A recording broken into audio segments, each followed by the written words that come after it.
Okay, now, so you've seen your programme. You see there's a lot of really interesting papers going to be presented today. But first I'm going to introduce our keynote address from somebody who needs no introduction, but I'll give him one anyway. Our keynote today is also a co-organiser of this conference and a consummate and continual supporter and friend of the Military Archives. His most recent publications include Kevin Barry, An Irish Rebel Life and Death, and The Dead of the Irish Revolution with Dáithí Ó Corráin 2020, a project he is expanding with the Dead 1922 to 1923, as well as An Ireland at War 1922 to 1923. Ladies and gentlemen, would you please give a warm welcome to our keynote speaker, Professor Emeritus, Trinity College Dublin, Eunan O'Halpin.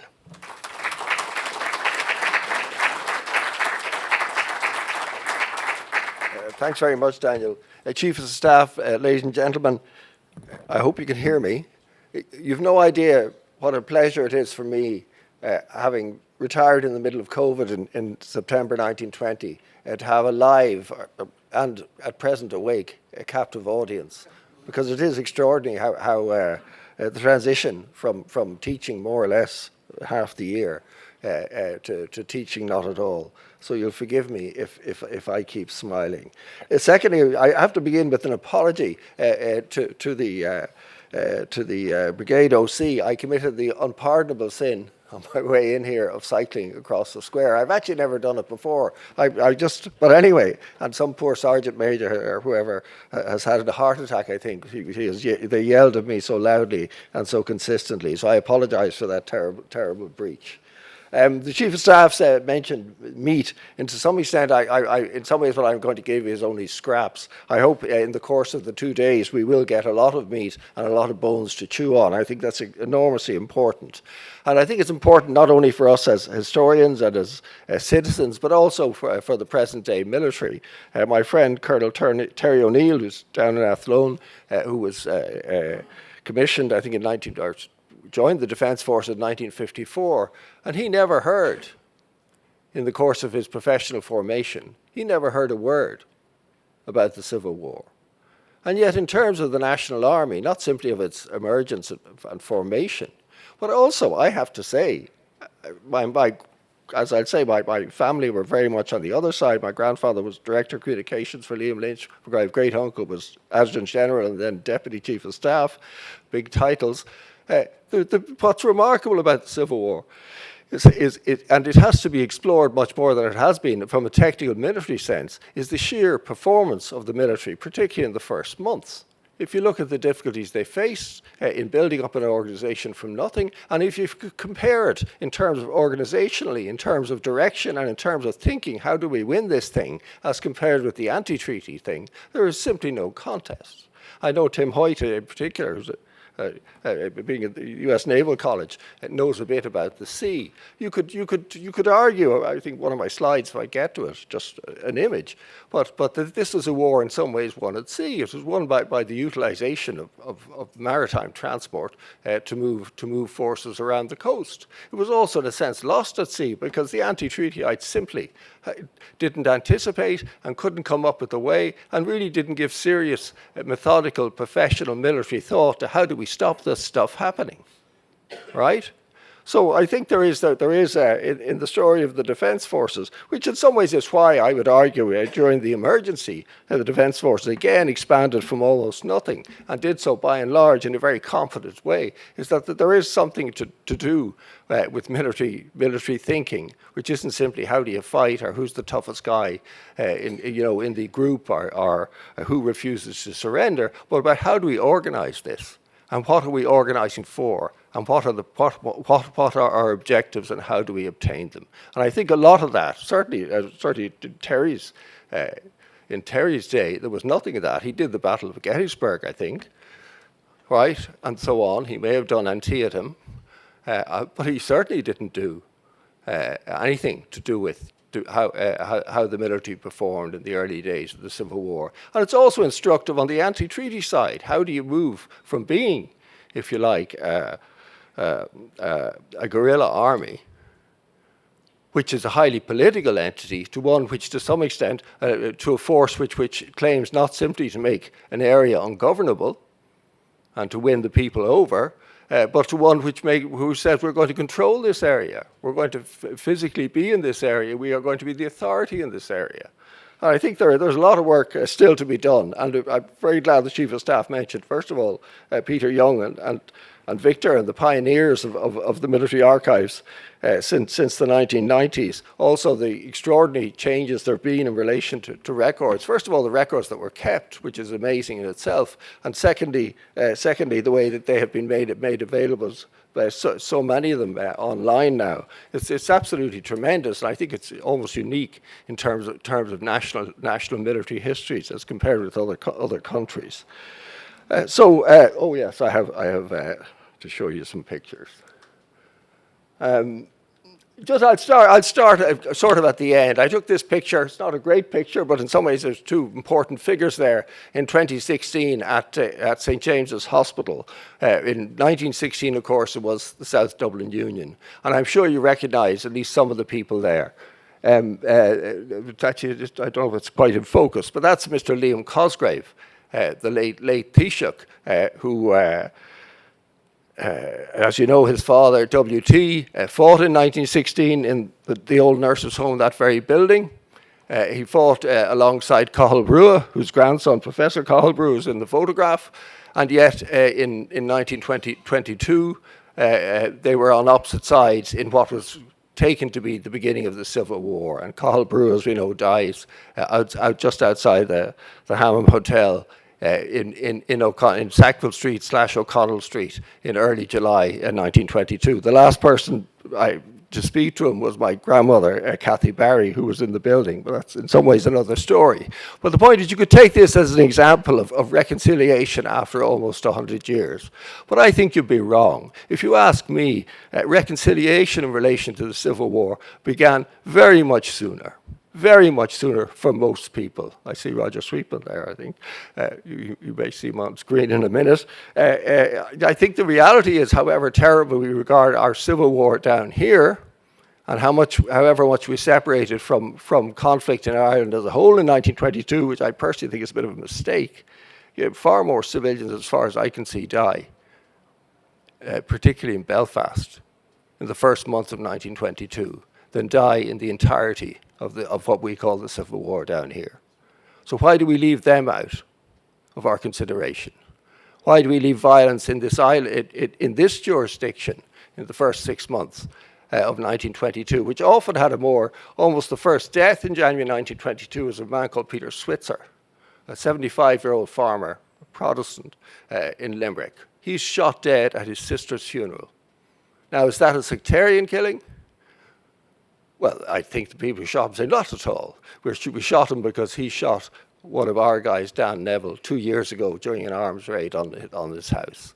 But it's sure as hell, if you were from that community, you probably thought they're shooting him because he's a farmer, maybe we want the land, and or because he's Protestant, right? And one of the last civilian deaths before the Civil War proper begins, I think it's the 20th of June, 1922. It's a 14-year-old girl called Madge Livingston in Bournemore in Cavan. The top of her head is shot off by raiders. The third time they raid her father's house, he's a postmaster, because they know he has a couple of guns. He hands over the gun. Somebody fires at Madge, blows off her head, and the group, whether you couldn't be sure these are pro or anti-treaty, but they're certainly raiding, continue firing at the house. Now, is that a sectarian killing? Not at all. We were only raiding for arms, and the gun went off. But you could see how the Protestant community, couldn't you, might construct this as A, sectarian, and B, giving them a message to clear out in a difficult border area. So my argument would be that overall, I think we should look at violence on the island of Ireland in 22-23. We shouldn't be caught by the drama of the 28th of June 22. But nevertheless, I'll click on. I should also say, in terms of Liam Cosgrave, you might say this is both by him and by Cathal, it's a nice symbolic gesture, right? Since given that Cosgrave's father from August 22, after the death of Michael Collins, becomes the unexpected political leader of the pro-treaty side. And that in itself, in terms of conflict, is interesting because, of course, Griffith, first of all, dies, who's the pro-treaty leader, if you like. Then Collins dies. So you're down to your third pick, as it were, right? And it makes no difference whatsoever, I would argue, to the conduct of the war. Some people say if Collins had lived, he would have achieved a reconciliation. But I think that you have the problem that the British are there, and yet Northern Ireland is there, and the nationalists of the North are there. These are all factors that Collins himself can't control and arguably made a mess of. But at least on the pro-treaty side, you have political leadership. On the anti-treaty side, what does the dominant, the international icon of Irish independence at the time do? That's Eamon de Valera. Well, he relinquishes his various titles and posts, and he becomes, in theory, a volunteer, a private. The only private probably capable of walking across the Barrack Square. The ludicrousness of it, that he retires in a sense, and then gets carted around the country, often again in the company of my grandmother, Cathy Barry. So in addition to everything else, he has to be protected constantly. He has to be moved around. The Barrys never forgave Dev for various reasons. There's much more bitterness on the anti-treaty side about the formation of Fianna Fáil than there is across the Civil War. But they never forgave him in particular, because on one of the occasions when he stayed in their house in Tombay, he came in, he never said hello, goodbye, and he left his boots outside the bedroom door, expecting them to be cleaned. Right? And Dev disappears for most of the Civil War. He says, oh, it's terrible, it's shocking. This dominant, this political, this masterful figure as he shows himself to be in politics later. And yet he simply goes, so there's no political leadership. There are no clear political ends. So how is the military, insofar as there is military to operate? They operate without any political control, and they operate, in a sense, without any strategic direction. So is it any wonder they lost? I think we have to remember the northern dimension. Here's a quote of something written by a man called, then I think, Commandant Dan McKenna, of whom you may have heard. Right? And he writes this in 1925. It's on his personnel file. Presumably, it's some years ago, to the kindness of a previous chief, I was allowed to look at the personal files of chiefs of staff up to the 1960s. Right? And in those files, the only file in which there is, if you like, an extract from what an officer has written about anything, somebody put this extract in the file, probably to get the guy into trouble, because he is deeply critical of if you like, of the Free State's approach to what had become Northern Ireland in 1922. And what he's saying there, and this is a serving officer, just after the mutiny, when nobody knows, even those who haven't already been retired or pushed out, nobody knows how long they're going to stay, right? And what he says is, Northerners feel that the approach of the state down here towards the northern issue simply made the position of nationalists in the north much worse. He goes on to talk about families being wiped out, not only the McMahons in Belfast, but is it McEnany? I can't remember the name, in Derry and so on, right? And he's a realist, if you could argue, whether he's right or wrong. And of course, Ireland arguably is very lucky that Dan McKenna had to come south from Derry in 22, because he'd proved such a capable chief of staff later on. But it's the only instance I've found where somebody who becomes chief of staff expresses a view. His views on anything are recorded in his personnel file. Mainly it's about sore knees or, mess bills. We won't talk about them or whatever. This is a conflict. I know Tim will talk about this. I made this point, and I took that from the RT website. I apologize if it's not a great photograph. But the point is, these are soldiers embarking on what, by any standards, is the nightmare of an operation based on sea landings, potentially opposed landings, right? And again, it's not simply the sort of almost unheralded achievement of doing this, but somebody organized this, somebody planned it, somebody said, how do we do it, right? And it's I think it's a remarkable evidence of a remarkable piece of staff work, if you like, as well as perhaps luck, right? That the weather wasn't too bad or whatever, but also of the fact that on the anti-treaty side, nobody had thought of how you would deal with, how you would deter, how you would prevent these kind of things happening. Because in some ways, because their experience, the War of Independence had been of a different kind of conflict, and they hadn't adjusted. Command and control, yeah, why, again, a question, why was one side so much better? The anti-treatyites had in a sense begun to form a rival operation, or to maintain a rival operation to the new National Army from very early in 1922, right? Hadn't they? Am I wrong? I think they had, right? But yet, for example, in the area of communications, my grandfather was, quote, director of communications from the 1st of July 1922 on the anti-treaty side, but they continue the same models they'd used in the War of Independence, of necessity, which are models based on either on personal instructions, where I send you up the country to tell your man what to do, or they're based on smuggled dispatches, right? And this is an example from Frank Carty's papers, who was an anti-treaty figure up in Sligo. And it's from Liam Lynch, and he's saying, it's the 28th of January 23, and he's thanking him for Carty for his update of activities in Sligo up to the end of the previous November, right? And it has taken at least 2 weeks for Lynch to get back his approval, and saying, well done. So Lynch, in theory, is the chief of staff. He's running the whole show from Rossall Droichead or somewhere in the Glen of Aherlow, right? Not a particularly central hub. And then just an example of the there's a contrast. There's a message from General Prout after Liam Deasy has been captured and identified, court-martialed and sentenced to death. And how does Prout send his message to Dublin? Does it get passed on to a girl on a bicycle who goes and passes it on to a station master who passes it, to a train guard who smuggles it up to Dublin, who to whatever, taking, days or weeks? No, he used the radio, right? The National Army had radio and they used it. And you will say, of course they had radio. They lost through, the Brits gave them all this stuff. Right? And similarly for weapons and organization, you can argue, how could they lose with all that equipment? Well, we've seen, not only in my lifetime, but in your professional lifetime, Chief of Staff, you've seen, in 2010, the Iraqi army, trained, equipped at enormous expense, with fantastic resources by the Americans, right?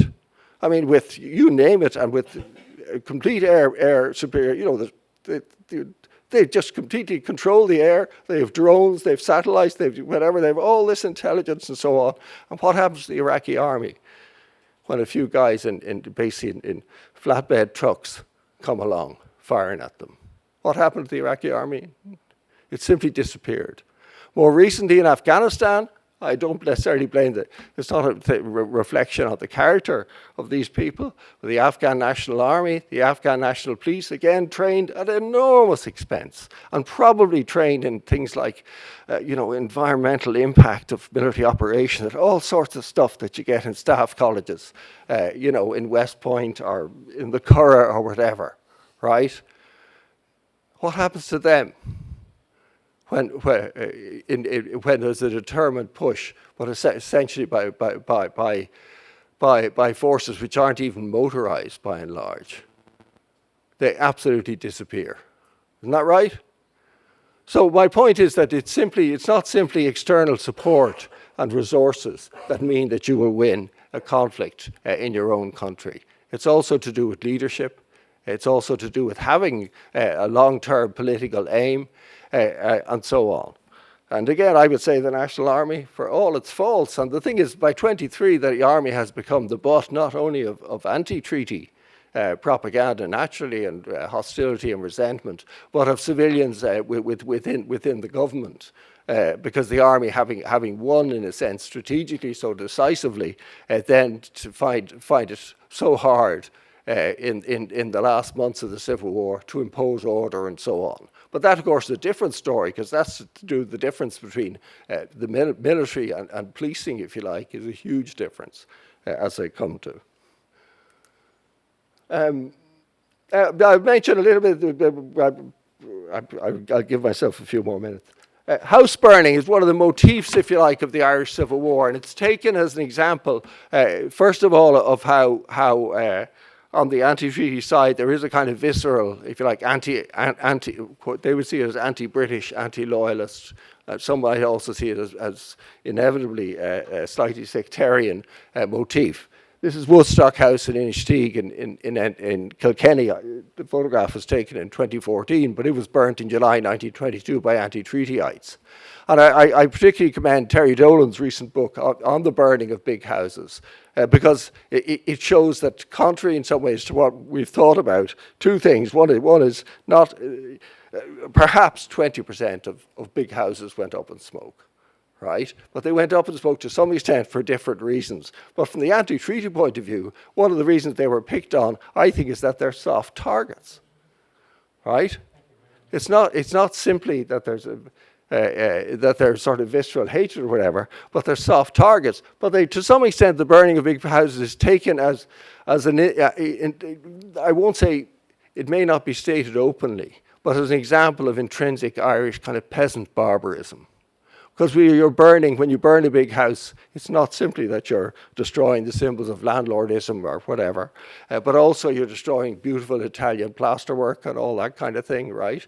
You're destroying the assegais guys hanging on the wall, the pith helmets, the stuffed anteaters, all that kind of stuff. And isn't it terrible and barbaric? But of course, I won't show you, my grandfather's house was burnt down in 1920. There wasn't an assegai to be found in it.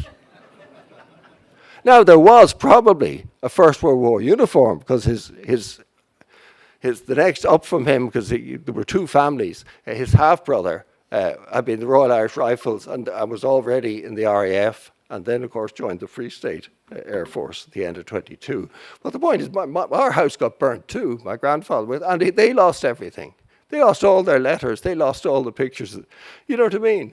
You don't have to have. Your house doesn't have to be big and beautiful for it to be your home and to be destroyed, and for you to remember that. Again, there's another house burning in 22.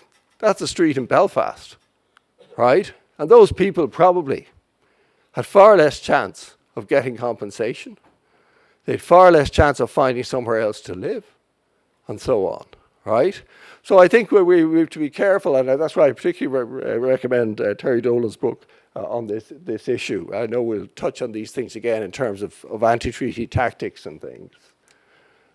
I want to talk a bit about bitterness and remembrance. That's a photograph I took years ago of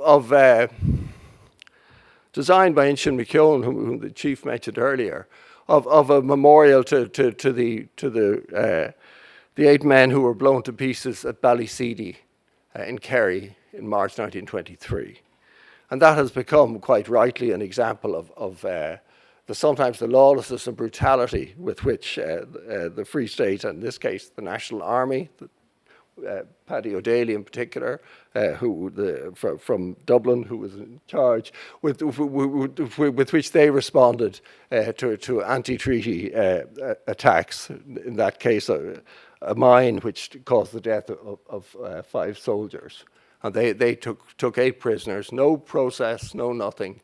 And we know, well, they tied them to the mines and they blew them up. We know because one of them, Stephen Fuller, survived to tell the tale. And again, this is from Kerry, but the sheer tragedy of it. This is a note in 1924, I think, or maybe by the father of one of those guys, and just instantly how much money he paid for the funeral.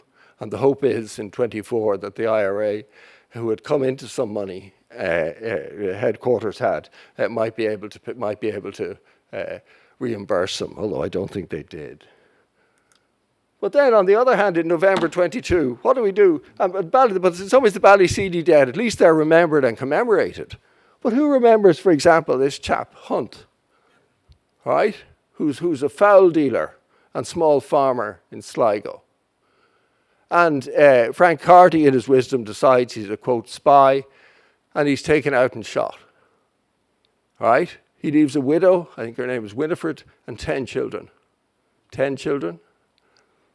Now, are the Hunts, their descendants, are they allowed to be bitter? Right? Because they're, in a sense, not only nobodies, but they're tainted by being, by having the accusation of informing. Right? Should we worry about them? Should we say, oh, you're a relative of so-and-so?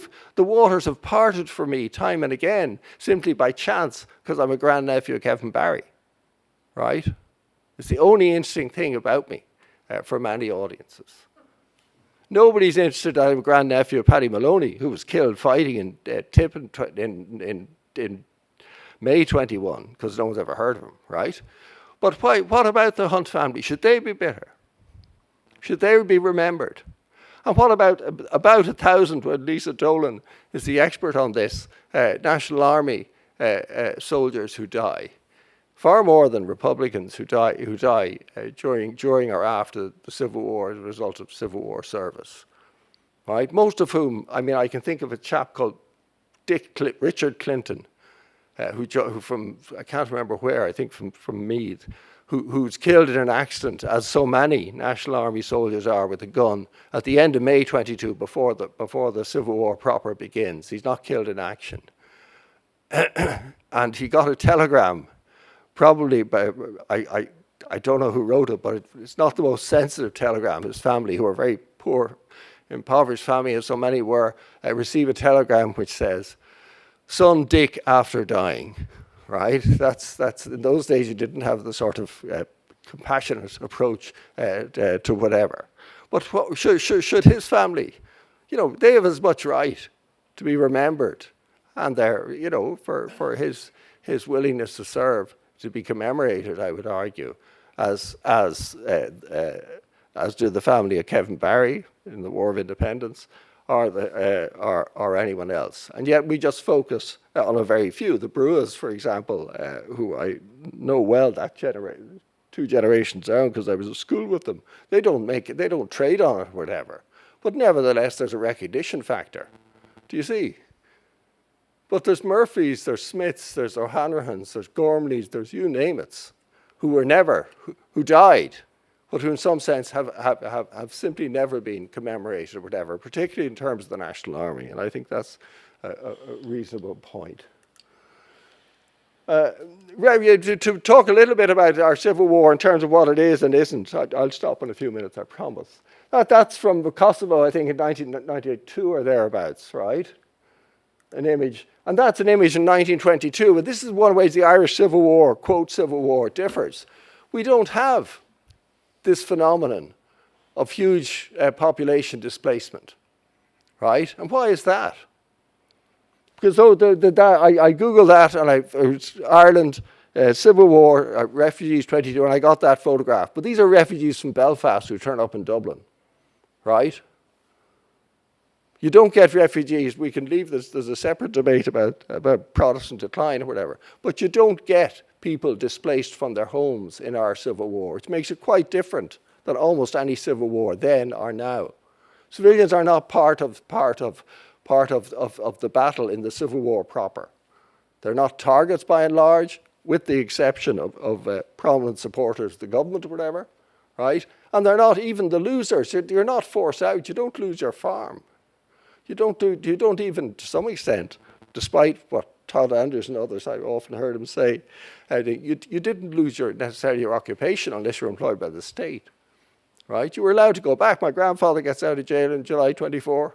Where does he go? He goes back to the pharmacy in Tipperary to continue his business. Nobody took do you see what I mean? Nobody took the business from him.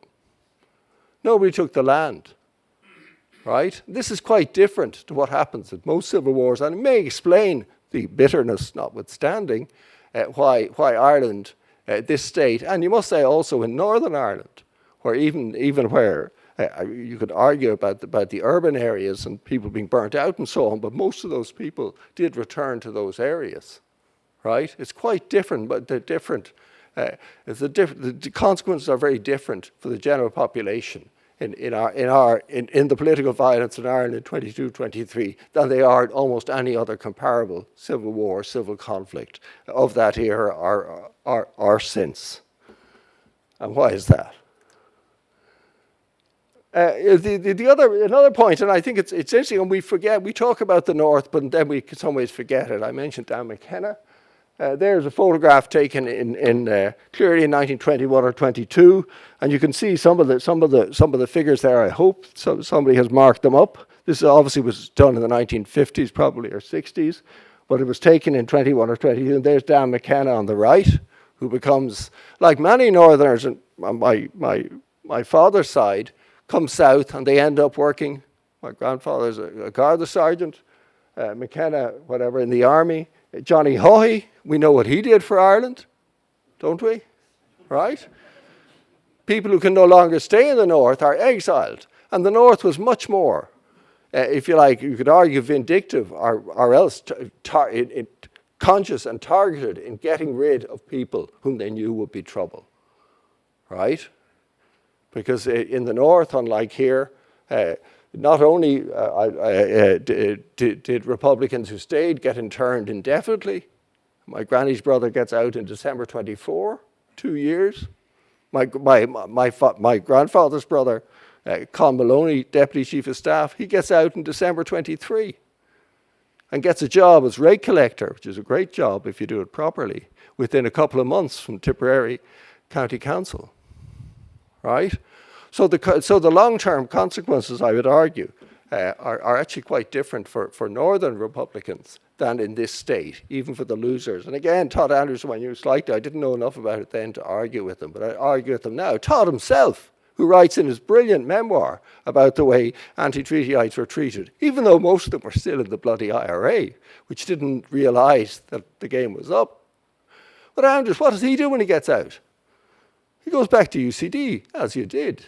Ernie O'Malley, when he gets out initially, what does he do? Is he barred from Ireland? Is he, put in jail for 100 years? He isn't his foot. He goes back to UCD, but then chucks it because he doesn't like studying medicine and because he has suffered terribly and so on. He goes off to America, right?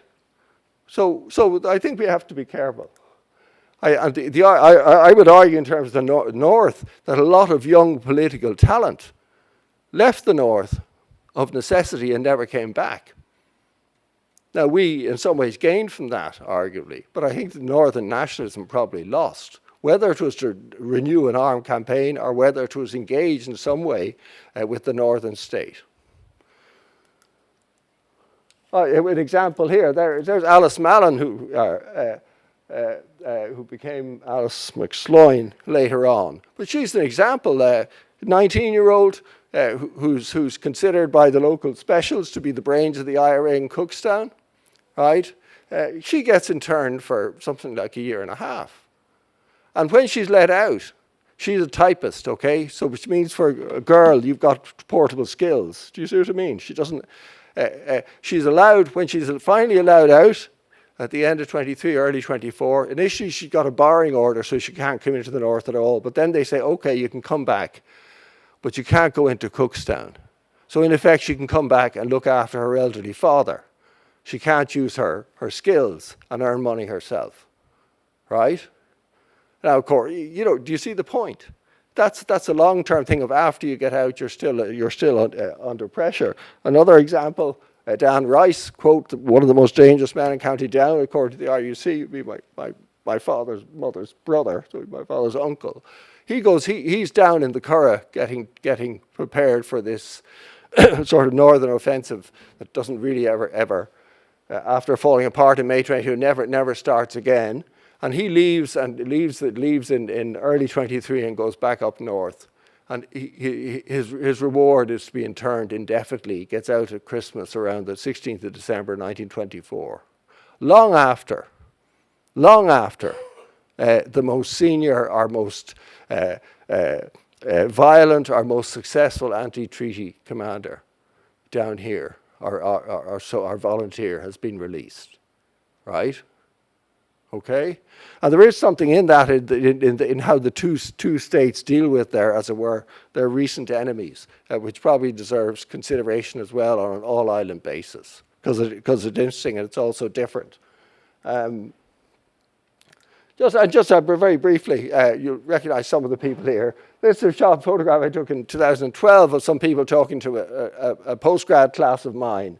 On the left is Roger Sweetman. Then next to him is Rishdar Mulcahy, alas, no longer with us. Roger's grandfather was also Roger, actually resigned from the Dáil in 1920 because he felt he wasn't sure about the campaign of violence and the way the violence was being exercised. There's Rishdar Mulcahy. There's Ruth O'Reilly, Roger's wife, my mum's first cousin, who's a granddaughter of the O'Reilly, and a niece of Kevin Barry, and her mother, Elgin, was secretary of Cumann Món in its very sort of anti-treaty and Republican phase in the 1920s and 30s. And there's Kieran Costello, son of M.J. Costello. Costello, whose father was a colonel at 20. I don't know how long it took you to achieve. You were probably at 19, right? But it was a colonel at 20, and who, in defiance of the stereotype that the Free State National Army couldn't fight, he and a private soldier turned the tables on the Laois IRA, admittedly, perhaps not the toughest lot, at Tunduff after their convoys mined in 1922, and he and one other and a soldier capture 13 IRA guys in a sense without a fight in a dugout. And of course, but to make that point, none of those people, and I ran these sessions every year, ever said, oh, my parents talked all the time about the Civil War. On the contrary, it's a cliche, but they said, oh, they never talked about it to us. And they all said, oh, we were never told don't talk to him or talk to her because she's a daughter of, the Hanger Joyce or anything like that. So in other words, there was an unwillingness to talk about it. Again, my mum, with Jim Maloney and Kathy Barry, their house was full of old Republicans, but they all talked in huddles. They never talked to the children. They never said, you too must be part of the mission and so on. I think that's very interesting. And again, in 2019, that's my class again, but you may see some of the people here on the left of the photograph. On the right is Seamus Leahy, son of Jim Leahy, a very, a man of strong Republican beliefs. But again, Seamus's thing is his father wasn't interested. He took part in the Civil War. But insofar as he felt bitterness, it wasn't in relation to the other side in the Civil War. It was in relation to people who only came to the fight late, right? And perhaps didn't do much. So he didn't. And again, Seamus wasn't schooled, as it were, to shun people who had taken the other side in the Civil War. You've Mary Cosgraves in the middle, obviously, daughter of Liam. You've Roger there again. You've Ruth there again. Ruth Sweetman, and beside Ruth is Olive Braden, whom some of you will know in terms of the Rape Crisis Centre and so on, whose father was an anti-treatyite. And again, it's almost a cliche, but her father never spoke to the kids about his experience. He would go and he would sit with other, old men, and they would murmur and chat, but what they didn't do was, as it were, pass on the poison. I think that's very interesting. Now, whether that's because it was such a huge trauma, although compared to other civil wars, frankly, it wasn't, or for whatever reason. But there was, in a sense, a silence. I know the Chief mentioned that to others earlier in relation to the Civil War, not only at the professional level, as I said, I use the example of Terry O'Neill, but also within families. And I think that's interesting. And while we talk about the Civil War divide of Fianna Fáil and Fine Gael, and we could argue where's Labour, where's the left in all of this, we have to say, well, compared with other civil wars and their outcomes, to have to live with Dev versus Cosgrave, or Dev versus Costello, or Lamass versus, who was it, James Dillon or whatever, this may be a significant divide, but it's not remotely as deep, I would argue, as in most societies which experienced in the 20th century a civil war.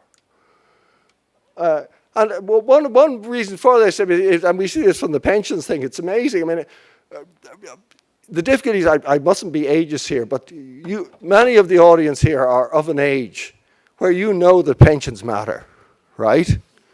Okay? But for young people, it's hard to believe that pensions could be interesting.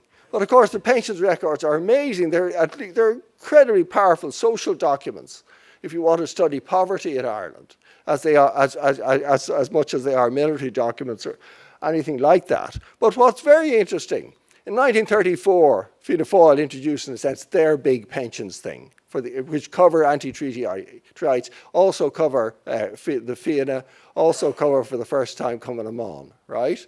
One of the first applicants for a Cumann na mBan pension is Min Mulcahy, wife of Bloody Dick Mulcahy, the man, the military leader of the pro-treaty side in the Civil War following Colin's death, right? Now, for her to get her pension, her service has to be attested by other officers, as it were, in Cumann na mBan, all of whom are raving anti-treatyites, right, of my grandmother's persuasion, as it were. Don't recognize the state and all that kind of stuff. But do they confirm her service? Yeah. They say, yes, she served up to whatever, July 21 and blah, blah, blah. So she gets her pension, right? And just to show you another example, in 1941, a prominent anti-treatyite was asked to help in relation to Charlie Dalton. Now, Charlie Dalton, a colonel at 20, right? You just were born in the wrong era, I think, gentlemen. But Charlie Dalton notoriously was believed to be involved in the Red Cow killings in the autumn of 1922, where three young fellows, three kids really, putting up posters in Drumconda, were captured by the National Army. They're taken to Griffith Barracks, as it now is. They were then sort of moved out of there by a number of officers, took them out of detention, and they were found shot dead the next morning out in Clondalkin, right? And Dalton was one of those allegedly involved, right? So he's involved. The accusation is there against him. And this in 1941, somebody writes of him. You've asked me. This is addressed to Dalton's wife. Yeah, you've asked me the testimony I can give to support the contention that your husband's disability rose out of his active military service with the IRA. He says, this I'm very glad to do. I was associated with your husband during the latter half of 1920. At that time, he, I, and many others were lodging together at the dispensary building. He goes on, all those lodging there were in active service, but not with the same unit. Your husband, Charles Dalton, was, I understood, engaged in intelligence work. He was a highly strung, I can't actually read that word there, of highly strong disposition. And the man goes on to say, I had formed the opinion even before Bloody Sunday that he was too young for the kind of work he was doing. But the point about this thing, who wrote that recommendation for Charlie Dalton, whom he knew well had probably done the Red Cow killings?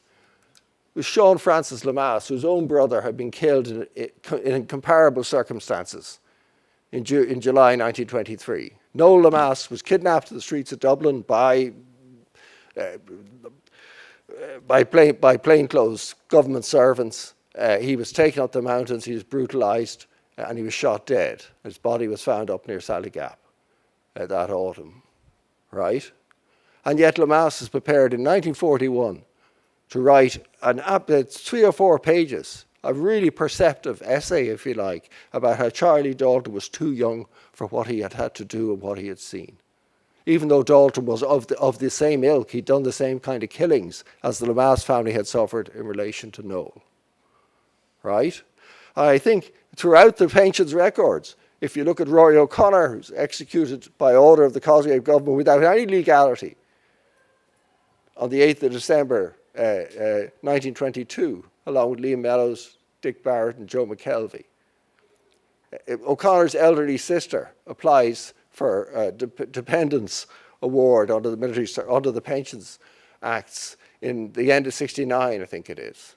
Now, it's actually not the strongest application because she owns 4 houses in Dalkey, which even then is quite a lot of houses. But she has very little money, she has very little cash, and whatever. And can you name the TD who made representations on her behalf? I showed you a photograph of him. It was Liam Cosgrave. Now, was that because she was in his constituency? Was it because an act of reparation by Cosgrave, whose father had ordered the death without trial of her brother? Or was it? I suspect it wasn't. Liam Cosgrave was a very pragmatic as well as decent man. I think he would have done the same in the 40s, the 50s. Because you find in the pension files time and again, long before we're told that Civil War bitterness began to be erased, you find people from the other side saying, yeah, he did this, she did that, and so on. And I think, in fact, one of the glories of the pensions is that you're looking at, if you like, what we might call reconciliation, or putting it behind us. You see it much earlier there than you do in the public sphere. And that in itself is interesting. So I've probably gone on too long, Chair. I think and just finally say activists, who suffers more? Again, there's a narrative. Like Todd Andrews I knew quite well. He was a great friend of my grandparents, the Maloneys, and so on. But he's written a brilliant memoir. But it is this, we were so badly treated after the Civil War. I say he went back to UCD, right? There are my grandparents, Jim Maloney and Kathy Barry in 1968. She died shortly afterwards. I say Jim was Director of Communications, brother, Deputy Chief of Staff. They get captured after a gunfight in the Glenvarlow in March 23. Jim gets out, the last out in July 24. So he spends just over a year in jail, despite being, in principle, a senior officer. Kathy Barry, my grandmother, was forever being locked up and let go throughout the Civil War, even though she was a very important link with Dev. By chance, she's the last person to speak to Cathal Brugha before he goes out of the Hammond building. She's the last outsider, if you like, to talk to Liam Lynch, right, down in wherever it was in the wilds of North Cork. Before Lynch dies. Lynch is still talking about the Western divisions as though they're going to swing it, arise Mayo, and that they're somehow going to change the strategic position. Right? But do they suffer in terms of civil war? I have to say, I'm not so sure. My grandfather went back, qualified as a pharmacist. He set up himself in Dublin, and that failed. But that wasn't because of the Civil War. That was because he was a good pharmacist, but I don't think he was that good at business. Right? My grandmother got a job for DSB simply by telling him, you have to give me a job in 1928. She wouldn't speak to Dev ever again. She wouldn't speak to anti-treaty, anti-Fianna Fáilers in theory. And yet, when you look at my grandfather's MSP file, there's a note on the front, say in 1935, saying Mrs. Maloney has been in to see the minister, Frank Aiken, whom she didn't speak to either. And the note says he asked that her husband's application and that of her brother Michael Barry be dealt with expeditiously. Right? So she didn't recognise the state. Not talking to them ever again unless she needed something. And that, in some ways, there's bitterness for you. And by contrast, that's my grandparents. I think it's probably at the time they got married. My granny was 17. Hughie Halfpenny, who had at one time, he was a battalion commander in East Down. He had been styled Vice Commodore of the Belfast Brigade, but had an up and down IRA career. The point is, he leaves the 26th. They have to leave County Down the 26th of June, 1922, the day of their wedding, because the word is they're going to be interned. And supposedly, at least, they switched churches. The churches they were meant to go to was raided by the specials because they think there'll be lots of Republicans at it. Now, my granny and Hughie arguably, because he's an exile thereafter, he ends up in the Guards. Well, my grandmother, what happens to her? She has 13 kids in 18 years, with the exception of my father. She has none of them at home, none of them with her relatives. Do you follow me? Because he's a policeman, she moves all around Ireland, but never back to County Down, never back to her sisters who could help her with her family. Never, you're cut off much more radically. And I think Northerners lose out. Those Northern Republicans, they in some ways lost more than did, as I say, those whose punishment ended when they got out of jail. And I had two more points. I know I've gone on a bit. That's a photograph in 1976 of Maurice Toomey, who became Chief of Staff of the IRA in 1926. And was there till 35 when he was interned. My grandfather, Jim Maloney, on the left. One of Maurice Toomey, who was, even in the 70s, was an icon for the provisional IRA, I went to see him, and disastrously, I was completely unprepared. I was so embarrassed I never went back. And he was very kind to me, but he could see straight away what a young idiot. I was thinking of doing an MA on anti-Semitism, but I was just so hopeless. I knew so little. And when I went to see him, Moss Toomey lived in Nutley Road, right? Quite a posh address, I think we'll agree, okay? And he took me out, and as I was leaving, and Moss Toomey was very important. I say the provost and all, I'd looked to him very much. And before, as we stood at the gate, I having just this embarrassing encounter, which made, I was so embarrassed I never went back. But Toomey said, "You see that house over there?" I said, "Yeah." He said, "Do you know who lives there?" I said, "No." He said, "Oh, it's Barbara Fitzgerald. You know, I'm great friends with her."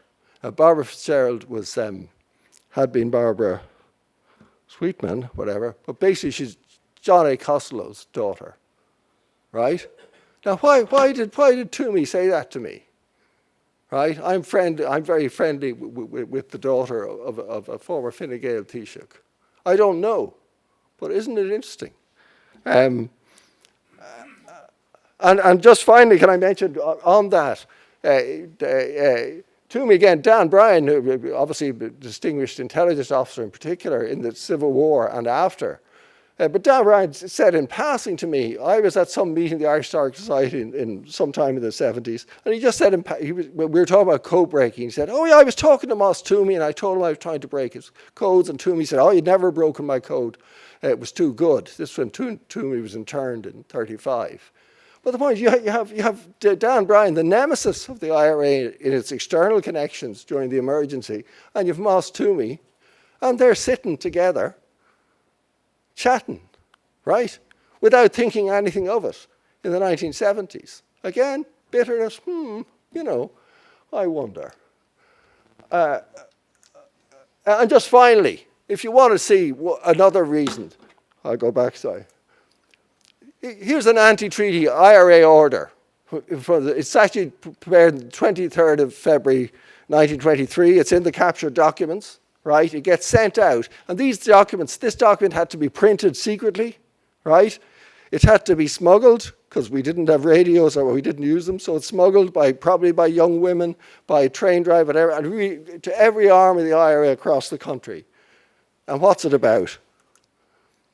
It's about dog licenses. So Liam Lynch, it's about saying we have to control this dog problem.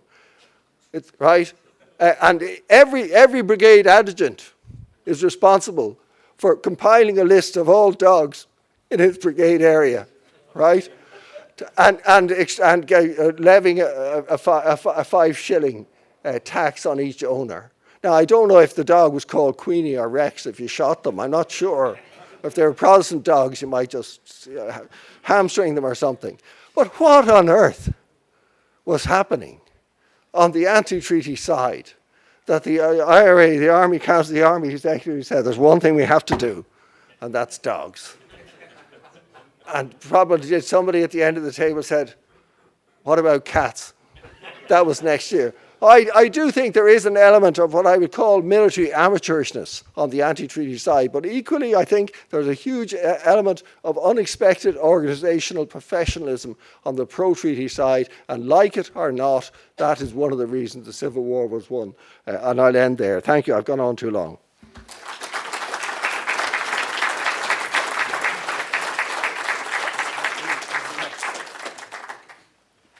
Eunan, thanks so much for a fabulous keynote address that was as passionate and entertaining as it was informative and thought-provoking.